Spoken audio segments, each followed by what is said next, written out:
참 잘 오셨습니다. 어떻게 지내셨나요? 아마 저희들은 하나님의 은혜 가운데 아무 탈이 없이 잘 지냈다라고 스스로 기도하며 고백하였을 것이 분명합니다. 왜 그럴까요?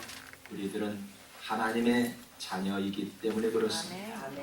오늘 아름다운 전쟁이란 말씀을 가지고 하나님의 풍성한 은혜가 여러분의 마음 가운데 임하시기를 주님의 이름으로 축복합니다. 사람들 중에는 이렇게 보면, 어떤 사람들을 보면 참 그 마음에 행복이 가득한 모습 가운데 있는 분들을 봅니다. 여러분, 가까운 UCLA 주변이나 말리부 해변가 주변에 보면은 저런 호화스러운 주택을 보고 과연 누가 저런 집에서 살고 있을까? 라는 생각도 가져봅니다. 그런데 여러분, 아무리 행복해 보이면, 그리고 부자이면, 그리고 최고의 권력가이면 다 되는 것입니까? 우리들은 그렇습니다. 행복해 보이며 부자이고 최고의 권력자라 할지라도 그 안에 깊숙이 들어가 보면 그 안에도 갈등이 있고 아픔이 있고 전쟁이 있다라는 사실입니다. 누구를 막론하고 사람의 마음 속에는 사단이 주는 마음과 하나님이 주신 마음이 항상 내재되어 있어 그들이 함께 전쟁하고 있습니다. 날마다 갈등하고 있습니다. 하나님께서 부르신 성도라는 이름을 가진 자들도 마찬가지입니다. 그들 안에도 매일매일 반복되는 그런 갈등 속에서 영적 전쟁을 하고 있습니다. 전쟁은 폭력적이지 아름다운 전쟁은 하나도 없습니다. 그러나 예수 그리스도를 믿는 자와 믿지 않는 자의 전쟁은 달라야 하지요. 같은 전쟁을 해도 방법이 다릅니다. 믿는 자들처럼 믿지 않는 자들도 기도합니다. 사이비들도 기도하지요. 아마도 그들은 더 우리들보다도 더 기도를 많이 합니다. 이슬람교들은 하루에 5번씩 기도를 합니다. 무하마드가 최고의 선지자라고 믿는 이슬람이 행하는 전쟁의 방법을 한번 보십시오. 세계적으로 일어나는 90%는 다 이슬람에 의한 것입니다. 지난 부활주의를 기억하십니까? 스리랑카에서는 8건의 폭탄 테러가 발생하였습니다. 그리하여 300여 명이 죽고 500여 명이 부상을 당했지요. 8곳 중 6곳이 교회와 호텔에서 폭탄 테러가 발생하였습니다. 조사를 해보니까 6곳이 자폭 테러예요. 여러분, 자폭 테러가 무엇입니까? 폭탄 조끼를 입고요. 조끼에는 다 폭탄이 장치되어 있어 군중들 앞에 들어가 함께 죽는 것을 자폭 테러라고 이야기합니다. 이들은 누구를 위해서 싸우고 누구를 위해서 죽을까요? 자기 자신을 위해서 싸우고 자기의 명예를 위해서 죽습니다. 그러나 우리 예수님은 우리를 위해 십자가를 매셨고 우리를 위해 피를 흘리셨고 우리를 위해 돌아가셨습니다. 뿐만 아니라 침을 뱉고 가시 면류관을 씌운 그 원수 같은 자들에게 저들을 사하여 주시옵소서라고 하나님 앞에 기도하였습니다. 낮은 자리를 좋아하셨고 우리 주님은 세리와 젠과 같은 그런 사람들과 함께 식사하기를 즐기셨습니다. 오른뺨을 때리거든 왼뺨을 내어주라 했고 겉옷을 달라고 하면은 속옷까지 주라고 말씀하셨습니다. 예수님의 전쟁 방법을 보니까 바보처럼 용서함으로, 이해함으로 기도하는 것이 전부였습니다. 폭력이 아닌 아름다운 전쟁의 모습을 보여주셨습니다. 그렇다면 예수님을 믿는 기독교인들은 누구를 위해 그리고 어떻게 싸워야 할까요? 예수님을 믿어 기독교인으로 살아갈 때 우선 우리는 분별력을 가져야 합니다. 어떻게 하면 아름다운 전쟁을 치를까 하는 분별력입니다. 폭력으로 행사할까 아니면 대화로 풀어나갈까 하는 그러한 분별력입니다. 참으로 어렵지요. 왜요? 우리 안에는 마귀가 주는 마음과 주님께서 주시는 그 마음이 함께 싸우고 있기 때문에 그렇습니다. 그렇다면 어떻게 하면 우리가 선한 싸움으로 이끌어갈 수 있을까요? 16절에 보니까 너희는 너희가 하나님의 성전인 것과 하나님의 성령이 너희 안에 계시는 것을 알지 못하느냐? 라고 물었습니다. 이 세상에서 가장 아름다웠던 성전은 솔로몬 성전이었습니까? 얼마 전에 불타버린 프랑스의 노트르담 대성당인가요? 제가 생각하기로는 가장 아름다운 성전은 하나님께서 직접 지으신 저와 여러분의 몸인 줄 믿습니다. 이것이 가장 아름다운 성전이지요. 꽃보다 아름다운 것은 사람입니다. 사람의 외모보다 더 아름다운 것이 있다라면 마음속에 가지고 있는 이 마음, 우리의 생각과 마음이지요. 여러분, 우리가 그 마음을 잘 다스리고 가꾸어 저와 여러분의 몸과 마음이 아름다운 성전 되시기를 주님의 이름으로 축복합니다. 구약에서의 성전은 특별한 장소와 건물을 말하고 있지만 신약에서는 너희가 하나님의 성전이 될 것이라고 하였습니다. 구약에서는 제사 드리는 장소와 그런 의식이 매우 중요하였습니다. 그러나 지금의 예배는 장소보다도 신령과 진정으로 드리는 마음이 중요합니다. 아멘. 너희 몸을 하나님이 기뻐하시는 거룩한 산제사로 드리라. 이는 너희가 드릴 영적 예배니라 라고 말씀하였습니다. 저와 여러분의 마음속에 있는 성전을 성전답게 만들어야 합니다. 고린도 후서에서는 우리의 몸을 장막이라고 표현하였습니다. 그리고 바울은 고린도 전서에서는 우리의 몸을 성전이라고 표현을 했지요. 고린도 후서 5장 1절을 한번 보겠습니다. 만일 땅에 있는 우리의 장막집이 무너지면 하나님께서 지으신 집 곧 손으로 지은 것이 아니요 하늘에 있는 영원한 집이 우리에게 있는 줄 아느니라. 아름답기로 유명한 솔로몬 성전이 무너졌습니다. 그 거대한 예루살렘 성전이 무너졌습니다.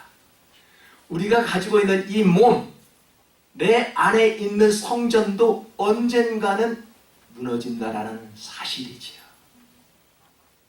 여러분, 우리 몸은 연약하여서 장막과도 같습니다. 장막은 텐트를 말하지요. 텐트란 영원하지 않는 임시적으로 지은 집을 말합니다. 이처럼 우리의 몸은 영원하지 않게 되어 죽게 되지만 하나님께서 우리 성도의 몸은 예수님을 다시 살리신 것처럼 우리 성도들의 몸을 다시 살리신다는 것입니다. 여러분, 그러므로 우리의 몸을 함부로 대하지 말아야 합니다.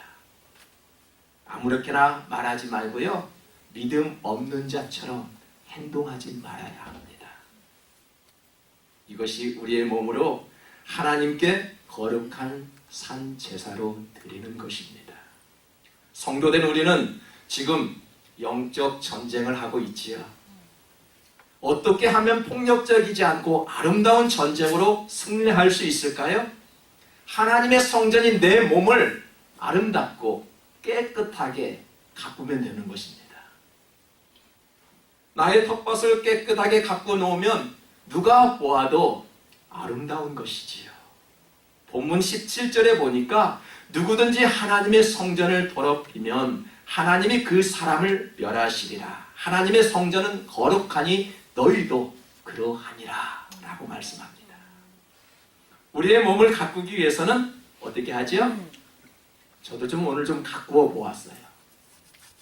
이것도 한 20년 된 옷이지만은 예배 드리기 나와서 깨끗한 옷으로 가꾸어 보았습니다. 다리미로 주름살을 펴고요. 여러 가지 모습으로 어떻게 하면 깔끔한 옷을 좀 챙겨 입을까? 우리 여성들은 자신의 몸을 가꾸기 위해서 명품 가방을 들기도 하지요. 요즘 한국에 가보면은 자기 자신의 얼굴을 가꾸기 위해서 성형수술을 참 많이 합니다. 그처럼 아름다운 몸을 유지하기 위해서는 우리가 리모델링을 하지요. 하나님의 성전은 외모를 리모델링해서 아름다운 것이 아닙니다. 우리의 내부에 보이지 않는 내부를 리모델링해야 하는데 이것이 바로 말씀으로 거듭나는 것입니다. 변화되는 것을 말하지요. 아무도 자신을 속이지 말래요. 예수님을 믿고도 변화되지 않는다는 것은 자신을 속이는 것입니다. 맞습니까? 삶의 변화가 없어도 기도는 합니다. 봉사를 합니다. 이거 자신을 속이는 것입니다. 삶의 변화 없이 주여 주여 하는 것, 자신을 속이는 것 아니겠습니까? 변화가 없이 성도라는 이름을 욕되게 하는 것은 자신을 속이는 것입니다. 여러분, 예수님을 믿으면은 변화가 되는 것은 너무나도 당연한 거 아니겠어요? 우리 주님을 믿으면은 변화가 되지 않는 분들이 없지요. 그런데 왜 우리에게는 변화가 없을까요? 여러분, 변화란 무엇일까요? 처음 상태로 하나님의 말씀에 따라 거듭나 변화가 되는 것이지요. 처음 좋았던 상태로 변화되는 것을 말합니다. 하나님이 진노하시고 예수님이 분노하시는 이유가 무엇이었습니까? 왜 하나님께서는 그렇게 분노하시지요? 제가 지난주에 종려주일 때 이런 말씀을 드렸습니다. 우리 주님께서 나귀를 타시고 예루살렘에 입성하셨습니다. 가장 먼저 행했던 사역이 무엇인지 기억하십니까? 성전을 깨끗하게 청소하는 것이었습니다. 여러분, 우리 주님은 성전이 더럽혀 있을 때 분노하신대요. 성도들의 경건과 거룩은 사라지고 형식적인 제사를 드리기 위해서 물건을 사고 파는 장사꾼들을 내쫓으셨습니다. 세상의 것들로 가득한 어수선한 성전의 모습을 보시고 예수님은 만민이 기도하는 집에서 강도의 소굴로 만들지 말라라고 하였습니다. 지금 여러분의 마음 가운데 있는 성전의 모습은 어떻습니까? 불편하십니까? 찬양하는 입술이 참으로 아름답습니다. 기도하는 손이 매우 아름답습니다. 말씀을 듣고 변화되는 자가 아름답지 않습니까? 하나님의 나라는 말에 있지 아니하고 능력에 있다라고 말씀하였습니다. 말로 남을 가르치지 않고 변화된 행동으로 예수 그리스도의 삶을 보여줄 때 아름다운 사람이라고 말할 수 있는 것입니다. 아름답게 전쟁을 하는 사람들은 창과 칼을 쓰지 않지요. 다만 하나님께서 입혀주신 그 전신갑주의 옷을 입고 싸우게 됩니다. 군인들은 갑옷을 입고 투구를 쓰고 창과 칼을 가지고 싸워 나아갑니다. 그러나 하나님의 군사들에게 입혀주신 전신갑주란 무엇일까요? 구원의 확신을 가질 수 있도록 구원의 투구를 쓰지요. 아무리 많은 화살이 날라와도 의의 흉배를, 내 가슴을 보호할 수 있는 의의 흉배를 입는 것이죠. 요리저리 흔들림 없도록 진리의 허리띠를 매는 것이지요. 그리고 세상에 나가 복음을 전하라고 복음의 신발을 신는 것을 우리는 전신갑주의 옷을 입는다라고 말씀합니다. 아멘. 한 손에는 방패와 한 손에는 말씀의 검을 들고 나아가지요. 영적인 사람들의 싸움은 달라야 합니다. 여러분, 우리가 싸워서 우리가 이기는 이유가 무엇일까요? 우리가 싸워야 하는 이유가 무엇일까요? 왜 싸우지요? 우리가 싸우는 것은 성도들 간의 자존심 싸움이 아닙니다. 높은 자리를 차지하기 위한 그런 싸움이 아니죠. 먹고 마시는 것 가지고 싸우는 것이 아니지요. 세상의 것을 구하기 위해서 오늘 이 자리에 나온 것도 아니요. 세상의 것을 가지고 싸우기 위해서, 그런 것을 구하기 위해서 우리가 기도하는 것도 아닙니다. 에베소서 6장 12절에 보니까 우리의 씨름은 혈과 육을 상대하는 것이 아니요 통치자들과 권세들과 이 어둠의 세상 주관자들과 하늘에 있는 악의 영들을 상대함이라. 여러분, 우리가 어떻게 마귀를 싸워 이길 수 있을까요? 세상의 유혹을 어떻게 막을 수 있을까요? 예수 그리스도의 이름이 아니면 절대 이길 수 없고 막을 수 없습니다. 전신갑주의 옷을 입지 않으면 아름다운 싸움을 할 수 없습니다. 다윗과 골리앗의 싸움을 보면은 누가 보아도 다윗이 이길 수 없는 싸움이었습니다. 그러자 많은 사람들은 사울의 옷을 입고 싸워. 그래서 사울의 옷을, 갑옷을 다윗에게 입혀주었지만 다윗은 나와 맞지 않는다고 입지 않았습니다. 그러나 하나님의 옷, 전신갑주의 옷을 입고 만군의 여호와의 이름으로 나아가노니 용감한 모습으로 달려갈 때 골리앗을 물리칠 수 있었지요. 사랑하는 성도 여러분, 내 몸이 성전이라면 우리는 세상의 옷을 입었지만 하나님께서 입혀주신 보이지 않는 전신갑주의 옷을 입어야 합니다. 우리가 그 전신갑주의 옷을 입을 때 우리는 선한 싸움을 할 수 있는 것입니다. 하나님의 군사는 내 몸을 내가 지킨다, 이것이 아닙니다. 하나님의 군사는 내 몸은 내가 지키는 것이 아니라 내 몸을 하나님께 맡기는 것이지요. 우리가 지킨다고 해서 지켜집니까? 주님 앞에 맡겨야지요. 우리의 안전한 삶을, 내 소유를 지키는 것이 아니죠. 내 소유를 하나님께 맡기는 것입니다. 우리 하나님은 그렇게 말씀합니다. 내 짐을 여호와께 맡기라. 내 염려를 주님께 맡겨라. 원수 갚는 것도 하나님께 맡겨라. 내 행사할 모든 것들을 하나님께 맡겨라. 우리의 삶 모든 것들을 주님께 맡기래요. 아멘. 본문 23절에 보니까 너희는 그리스도의 것이요 그리스도는 하나님의 것이니라. 우리는 우리 거가 아니라 하나님의 것이기 때문에 그렇게 할 수 있대요. 여러분, 하나님을 믿는다는 것이 무엇일까요? 내가 하나님께 맡긴다는 의미가 숨겨져 있습니다. 내 것이라고 생각하면 하나님께 맡기지 못하고요, 하나님께 절대 드릴 수 없습니다. 아멘. 모든 삶의 1순위가 하나님이 우선이라는 생각이 들 때 비로소 하나님께 맡기는 삶이라고 말할 수 있지요. 아멘. 누구나 실패하고 누구나 불행하고 싶은 사람은 절대 없습니다. 성공하고 싶고요, 행복하고 싶어 합니다. 인생은 우여곡절이 있습니다. 아픔도 있고 왜 이런 상황이 나에게까지 와 있는지 이해가 안 되는 그런 일도 있습니다.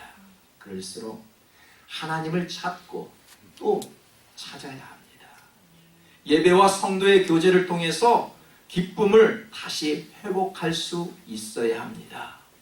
온전하고 정직하게 살았던 욥이 그랬습니다. 어느 순간 사탄에게 시험을 받아 가지고 있는 모든 재산과 10명의 자녀를 순간에 잃었습니다. 순식간에 알거지가 된 욥의 고백을 들어보실래요? 욥기 1장 20절과 21절 우리 다 같은 목소리로 읽겠습니다. 땅에 엎드려 예배하며 이르되 내가 못돼서 알몸으로 나아 싸운즉 또한 알몸이 그리로 돌아나올지라. 주신 이도 여호와시요 거두신 이도 여호와시니 여호와의 이름이 찬송을 받으실지어다. 아멘. 이 고백은 사기를 당했던 사람이 말한 고백이 아닙니다. 주식에 투자하여 실패했던 그런 아픔이 있는 사람이 고백한 것이 아닙니다. 직장도 없고 친구가 없어 무능력한 사람이 고백한 이 말이 아닙니다. 하나님 앞에 사랑받은 자, 하나님 앞에 정직한 자, 그 동방의 최고의 부자였던 욥이 고백한 내용입니다. 사랑하는 성도 여러분, 하나님을 잘 섬겼지만 전 재산과 자녀를 잃고 자신마저 건강을 잃었던 욥의 고백은 모든 것들은 하나님이 주시고 취하시는 것도 거두시는 것도 하나님이시라고 고백한 것입니다. 이런 욥에게 하나님 말씀은 이렇게 기록되어 있습니다. 여호와께서 욥의 말년에 욥에게 처음보다 더 많은 복을 주셨다라고 기록합니다.